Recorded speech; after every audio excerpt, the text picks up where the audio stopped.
class. Today's objective will be adding and subtracting rational expressions.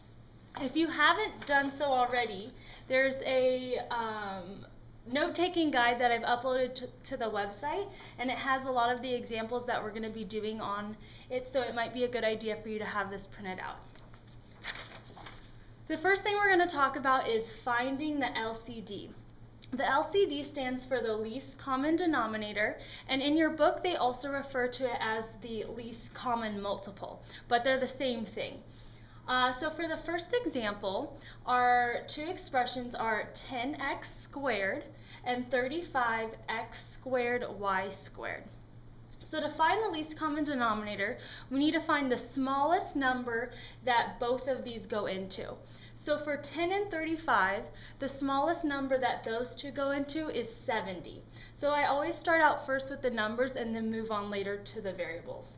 So now I see I have an x squared and an x squared. Since the exponents are the same here, that means that I only need to drop down that exponent. So we don't want to double it.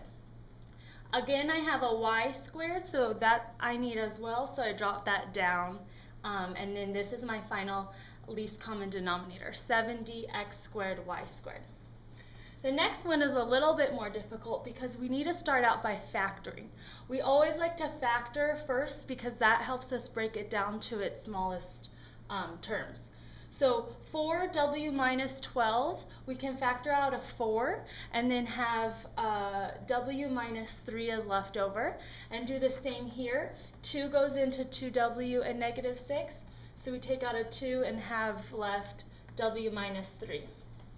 Now, we start with our outside numbers. What goes into 4? Not what goes in. 4 and 2, the least common multiple there is 4. And then we have the same term here, w minus 3, and we can just drop that down. So our overall least common denominator, or least common multiple, is 4 times the quantity w minus 3. Okay, now this is just what's going to be in the beginning of your homework. Now we're going to do adding and subtracting rational expressions. This helps us while we're doing that. So refer back to your note-taking guide because this is what is on it now. All right, here are the steps on what to do when you're adding and subtracting rational expressions. Step 1, factor the denominator to get your LCD. So this is kind of what I mean by factoring, and then you get your LCD. Step 2, determine the new numerators. So we're going to have to multiply different expressions in the numerator and denominator in order to get our new fractions. Step 3, combine by either adding or subtracting depending on the problem. And step 4, simplify your final answer.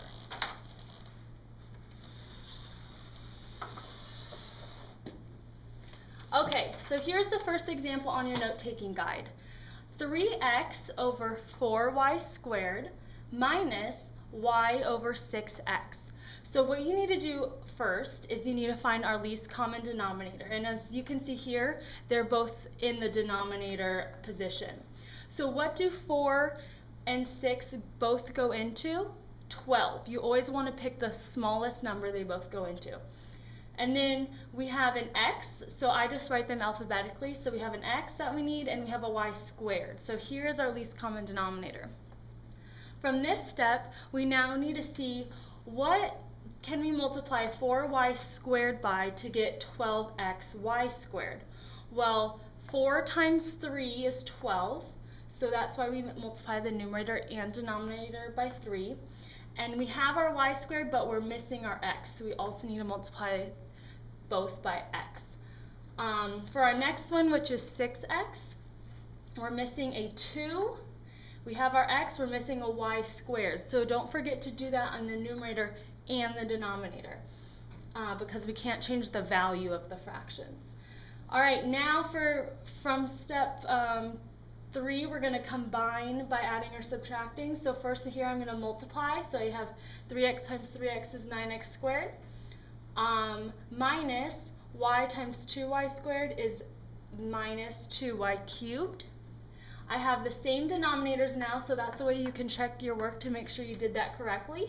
And then just combine and simplify. So 9x squared minus 2y cubed, You can't really combine them, so you just write them next to each other over the same denominator. From here, you can't simplify any further, so this is our final answer.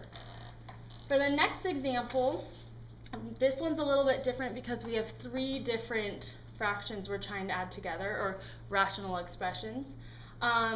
So here, when I'm trying to find my least common denominator, I need to factor all of my denominators. So these are already factored, but this x squared minus 1 we can factor to x plus 1, x minus 1.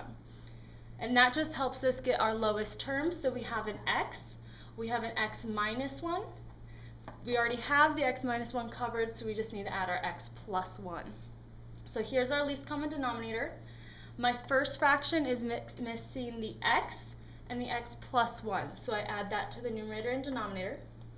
My next fraction is missing the x minus 1 and the x plus 1, so I add that. And then my last one is just missing the x. Notice here how I wrote, instead of leaving it as x squared minus 1, I wrote it in the factored out form. That just helps later on when we're going to be canceling or simplifying. Okay, from here I just distributed, so I distributed the 3x. Here I first FOILed out the x plus 1 and the x minus 1. Oops, that's a squared.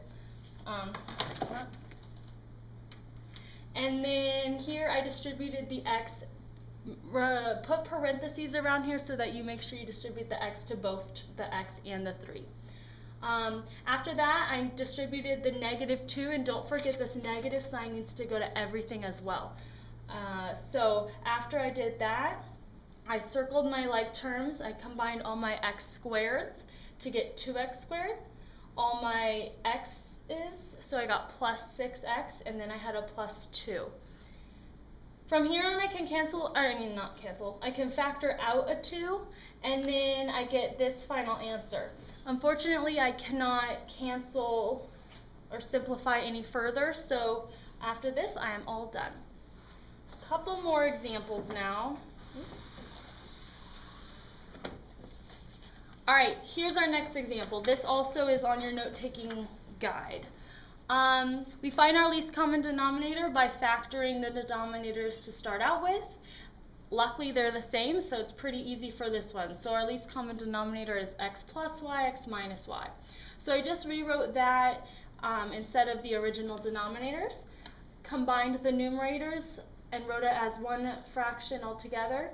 And then I noticed there's a 4 in both terms in the numerator, so I factored that out, and noticed that I could simplify this by canceling out the x minus y's. And so my final answer is 4 over x plus y. You cannot cancel, you have to cancel out entire terms. You cannot cancel just this x and this x or something like that.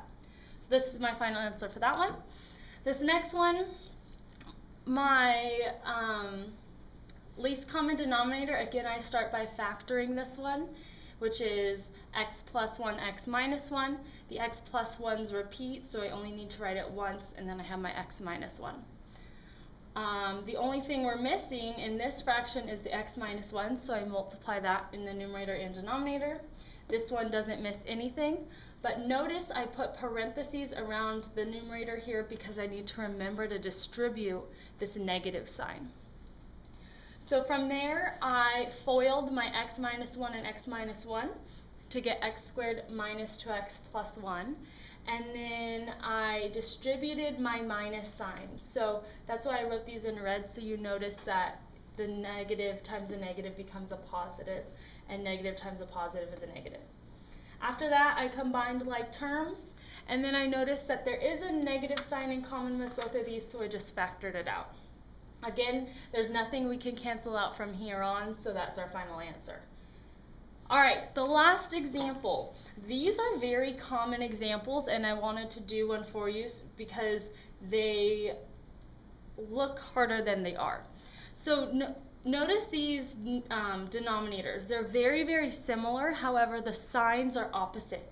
Here the y is positive, the 8 is negative. Here the 8 is positive, the y is negative. So all we have to do to find the common denominator here is we want to start by factoring out a negative sign, or you can think of it as a negative 1 from the expression that has the y being second. So if I take out a negative 1 from a positive 8, I get a negative 8 left over. If I take out a negative 1 from a negative y, I get a positive y left over.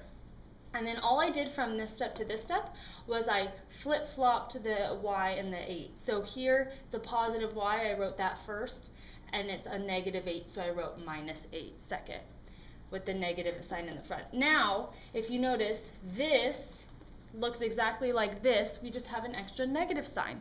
So our LCD is negative y minus 8. So all I need to do, that already has everything for our least common denominator. This one just needs the negative sign. So I add a negative and a negative here. I just put parentheses around my denominator because I just need to make sure I'm multiplying everything by a negative. I combine the negative 7 and the negative 6 to become negative 13, and it's over our least common denominator of negative y minus 8. My negative signs cancel out, and I'm left with 13 over y minus 8. Thanks for watching, and I'll see you tomorrow.